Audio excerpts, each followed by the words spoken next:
So day 2 water ఫాల్లో బాగా తడిచి అలసిపోయి ఇంకా మార్నింగ్ అయితే లేట్గా లేసాము. ఇది డే 3.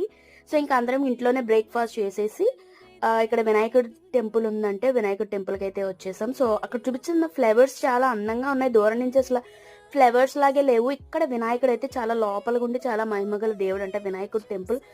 సో అన్నిటికంటే ముందు మనకి వినాయకుడే కదా. సో వినాయకుడిని కూడా దర్శించుకొని నెక్స్ట్ భోజనం అయితే చేసేసి నెక్స్ట్ స్పాట్ వచ్చేసి శనిసింగనాపూర్ అయితే వెళ్ళిపోయాము. సో నేను 10 years బ్యాక్ ఒకసారి వెళ్ళాను, బట్ ఇలా లేదు, ఇప్పుడైతే మొత్తం మారిపోయింది.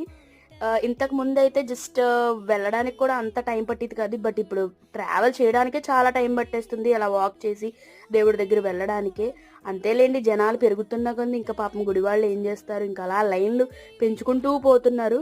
సో దర్శనం అంతా అయిపోయింది. ఇంకా ప్రసాదాలు కూడా తీసుకొచ్చాం. ఇక్కడ ప్రసాదం చాలా టేస్టీగా ఉందో మీరు కూడా చూసేసేయండి. నెక్స్ట్ బ్లాగ్లో కలుసుకుందాం. Please subscribe.